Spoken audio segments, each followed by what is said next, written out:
करीब साल भर पहले प्रगति यात्रा के दौरान दरभंगा पहुंचे मुख्यमंत्री नीतीश कुमार ने जिस तालाब जाकर उसे बचाने के लिए, उसे संजोने के लिए प्रयास शुरू किए थे, अब उसी तालाब को खुलेआम भरा जा रहा है। वो भी तब जब एक बार फिर मुख्यमंत्री नीतीश कुमार समृद्धि यात्रा के दौरान 28 जनवरी को दरभंगा पहुंचने वाले हैं। लेकिन उससे पहले शहर के ऐतिहासिक हराही तालाब में मिट्टी भराई की तस्वीर ने कई बड़े और गंभीर सवाल खड़े कर दिए हैं।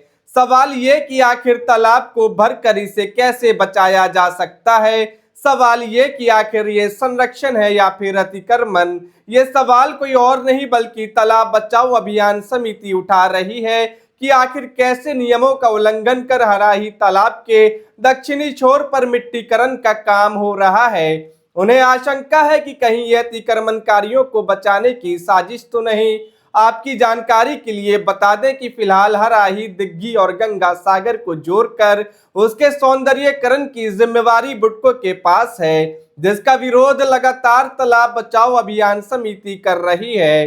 इनका कहना है कि जल्द ही ये लोग बैठक कर जिला प्रशासन से वार्ता कर कोर्ट की शरण में जाएंगे और इस पर रोक लगवाने का प्रयास करेंगे।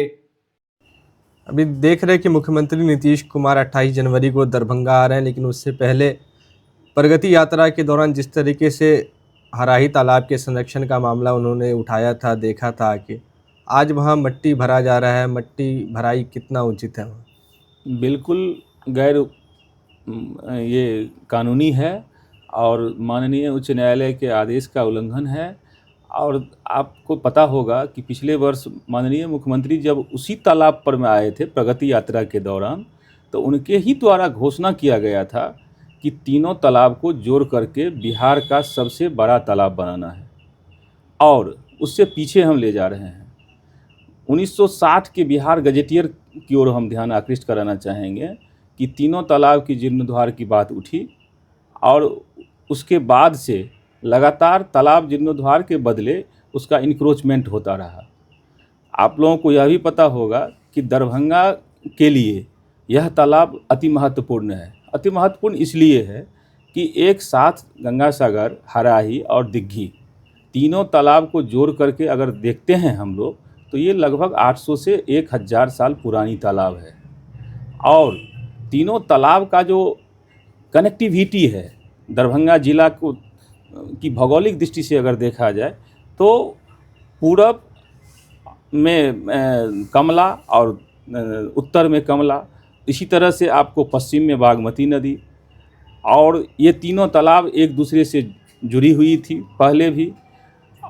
आज के डेट में सारा जो कनेक्टिविटी था वो ख़त्म हो गया है। और एक चीज़ और बता देते हैं, वर्ष 2005 में जब एनडीए की सरकार बनी तो तत्कालीन उप मुख्यमंत्री ये सुशील कुमार मोदी जी के द्वारा भी इस तालाब के जीर्णोद्धार की बात उठाई गई थी 2011 में, और वो प्रॉपर प्लान आगे बढ़ा।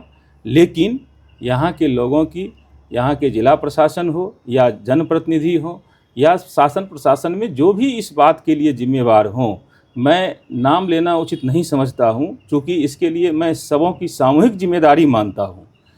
क्योंकि तालाब एक बहुत ही महत्वपूर्ण इसलिए हो गया है कि आज दरभंगा, जहाँ तालाबों का शहर कहा जाता था, लोग यहाँ तालाब देखने के लिए आते थे। तालाब हमारे जीवन और जीविका से जुड़ी हुई थी। आज सैकड़ों और तालाब भरे गए और ये 20-25 साल के अंदर में भरा गया है।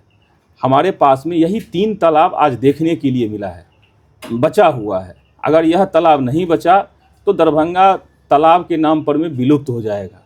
अभी आज के डेट में आज जो मैंने देखा है और वहाँ खड़ा होकर के देखा है, मैं खड़ा होकर के हम आप लोगों को एक और बात की जानकारी देना चाहता हूँ कि मेरा बिल्कुल सार्वजनिक जीवन है और मैं छात्र जीवन से राजनीति करता हूँ और सामाजिक कार्य करता हूँ। लेकिन आज तक मैंने कभी फेसबुक पर में लाइव नहीं आया था। आज और मैं इस तालाब को लेकर के और तालाब बचाओ अभियान से 2012 से जुड़ा हुआ हूँ। मैं इसमें असिस्ट करता हूँ, सहयोग करता हूँ और लगातार संघर्ष भी कर रहा हूँ। आज जब मैं झंडोत्तोलन के बाद उधर से गुजर रहा था और जब देखा कि हराही पोखरा पर में मिट्टी भरा जा रहा है और वहाँ आप देखेंगे करीब 300 से 350 टेलर तालाब वहाँ मिट्टी गिराया गया है, और वो बिल्कुल लगता है कि जो वो तालाब को बीचों बीच भरते हुए स्टेशन की ओर ले जा रहा है, जबकि तालाब को किसी भी स्थिति में आप नहीं भर सकते हैं। तालाब ही नहीं, किसी भी तरह का जलाशय को आप नहीं भर सकते हैं। और एक और बात अभी हम बताएंगे कि हमारे यहाँ बिहार वेटलैंड अथॉरिटी रूल्स बना हुआ है 2017 में। बिहार वेटलैंड अथॉरिटी रूल्स के अनुसार जो 2.5 एकड़ से जो ऊपर की तालाब है, उसको किसी भी स्थिति में उसके पास में एक्सपर्ट है, उसके अनुसार ही उसका जो जीर्णोद्धार है उसका काम होगा। अभी बुडको के द्वारा इस तीनों तालाब का जीर्णोद्धार की बात की जा रही है। बुडको के पास में कोई ऐसा एक्सपर्ट नहीं है, उसकी एक्सपर्टाइज है ही नहीं।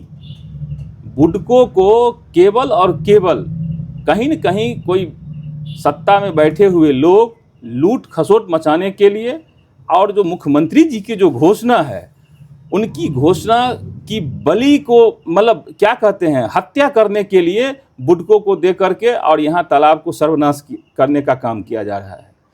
हम लोग इससे पहले भी जब स्टॉर्म वाटर ड्रेनेज बनाया जा रहा था और ठीक तालाब के भिंडा, ठीक तालाब का जो जलाशय जो जलचर होता है उसके ठीक बगल से जब वो नाला निकाली जा रही थी, तो हम लोगों ने विरोध किया। जब विरोध किया तो कमिश्नर के स्तर से मीटिंग हुई, और हुआ जो नहीं, अभी जो काम हुआ है उस पर में रोक दिया जाए। उस काम को रोक भी दिया गया, आप लोगों को पता होगा जो रोक भी दिया गया। लेकिन उसके बाद फिर जैसे लगता है कि किसी व्यक्ति की निजी उसमें इंटरेस्ट हो, रातों रात वो ड्रेनेज को पूर्ण किया गया। आज देखिए कि जो स्टॉर्म वाटर ड्रेनेज, वहाँ पर में जो तालाब का जो पानी, बरसाती नाला जो आती थी, बरसाती नाला से पानी ओवरलैप होता था, पानी रिवाइव होता था, अंडरग्राउंड वाटर रिचार्ज होते थे। आज कहीं से कोई भी संभावना नहीं है जो एक बूंद बरसाती पानी तीनों तालाब में कहीं से जाएगा। शहर के सारे तालाब को आप बाहर निकाल देंगे तो क्या होगा, ये शहर एक भट्ठी के रूप में विकसित होगा। ये भरने का जो बात अब बता रहे हैं, किसके द्वारा तालाब भरा जा रहा है?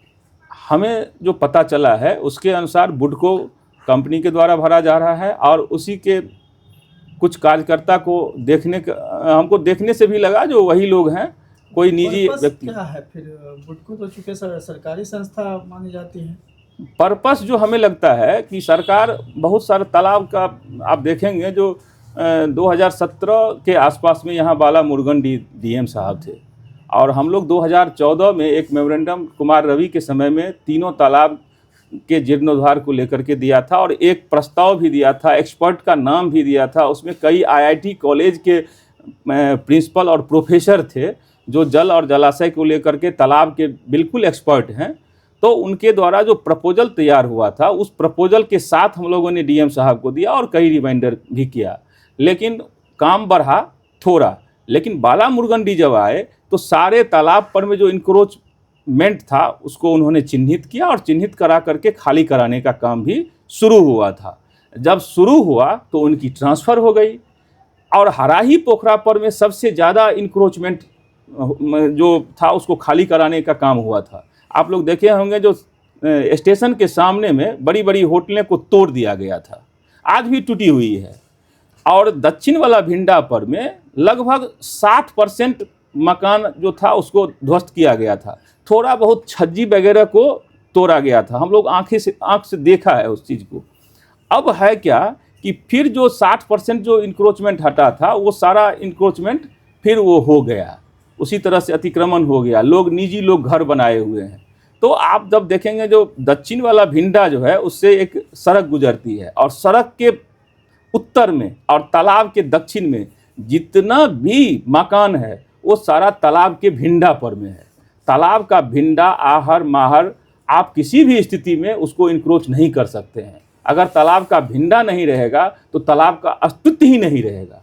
तो मेरा सवाल ये था कि अभी जो भराई हो रही है हराही तालाब की, जो आपने कहा, वो किसके बुडको के द्वारा हो रहा है? तो उसके पीछे कुछ पर्पस होगा, क्यों कर रहे हैं वो लोग? कोई सरकारी योजना के तहत वो लोग भर रहे हैं, क्या है? हमको लगता है दो बात, इसमें हम दो बात समझ रहे हैं। एक तो ये समझ रहे हैं जो इंक्रोचमेंट जो किए हुआ है उसको बचाने के लिए, ताकि उसको तो भिंडा चाहिए, आहर चाहिए। तो भिंडा मिट्टी भर के स्टेशन तरफ हो जा रही है। हम जो देखे हैं उसके अनुसार तो वो लगभग 30 से 35 फीट में मिट्टी डाला गया है चौड़ाई में, और फिर वो पूरब की तरफ बढ़ रही है वो भरते भरते। तो इससे यही लगता है जो अतिक्रमणकारी है उसको बचा दिया जाए, एक तो ये लगता है। दूसरा लगता है कि हम पहले भी बताए कि बुडको के पास में कोई एक्सपर्टाइज नहीं है, तो वो अनुभवहीन व्यक्ति, अनस्किल्ड व्यक्ति और कुशल इंजीनियर के द्वारा अगर किसी काम को किया जाएगा तो यही स्थिति होगी। आप क्या मानते हैं, नया भिंडा बनाया जा रहा है? नया भिंडा बनाया जा रहा है दक्षिण दिशा से। दक्षिण दिशा से, अभी तो दक्षिण दिशा से बनाया जा रहा है। हो सकता है कि इधर पश्चिम से पूरा कंक्रीट से ढाला हुआ है, सीढ़ी देखते या हो होंगे। सकता है चारों तरफ से 4 से 5 फीट भर करके उसकी चौड़ाई बढ़ा के देखिए, एक आश्चर्य की बात है कि तालाब को सौंदर्यीकरण के क्रम में इसको सूखने की बात है, सुखाने की बात है। पानी सारा निकाला जाएगा और फिर जो बरसों बरस से जो गाद जमी हुई है उसको गाद निकालने की बात है। तो फिर जब पानी को निकालना ही है और उस गाद को भी कहीं न कहीं से उसको निकाल के रेस्टोरेशन करना है, तो फिर बाहर से मिट्टी क्यों लाया जा रहा है? अगर कुछ हम लोग भिंडा को, आहर को, महार को अगर दुरुस्त करेंगे, मजबूत करेंगे, तो फिर उस गाद से भी कर सकते हैं। तो इसमें बाहर से मिट्टी लाने की क्या जरूरी है? ये बड़ा आश्चर्यजनक बात है। तो आप लोगों की तालाब बचाओ अभियान समिति है, इसके माध्यम से आप लोग अभी इस मामले में कोई एक्शन लेंगे, किसी तरीके का कुछ प्रशासन से मांग करेंगे आप लोग? हम लोग पिछले दिन, आज से पिछले रविवार को एक बैठक करके इस पर मैं अपना विरोध प्रकट किया हूं, और आज जो स्थिति है वो तो स्थिति बिल्कुल लगता है जो काफ़ी चिंताजनक स्थिति है। इसमें तालाब बचाओ अभियान नहीं, हम तो अनुरोध और निवेदन करेंगे पूरे जिलावासी से और दरभंगा वासी से, और ख़ास करके जो नगर निगम से कंसर्न रखने वाले लोग हैं और आप सब जैसे जो संवेदनशील लोग हैं, सजग लोग हैं, उनसे भी कि ये लड़ाई अब तालाब बचाओ अभियान की नहीं रही, ये एक सामूहिक लड़ाई बन गई है। तो सामूहिक लड़ाई और सामूहिक प्रयास जब होगा तभी तालाब बचेगा, नहीं तो आप लोगों को एक और बात की जानकारी दे देता हूं कि तालाब बचाओ अभियान के द्वारा इस तीनों तालाब के जीर्णोद्धार को लेकर के एक नेशनल ग्रीन ट्रिब्यूनल में PIL दाखिल है। तो जब PIL दाखिल है और उसमें इन लोगों ने जीर्णोद्धार को लेकर के अपना एक प्रस्ताव भी दिया है, किसी तरह का नया कार्य वो नहीं कर सकता है जब तक वहाँ से आदेश नहीं हो जाता है। और इस बीच में ये लोग बिना कोर्ट की जानकारी दिए हुए बुडको को कॉन्ट्रैक्ट दे दिया गया है। तो आज जो आपकी सूरत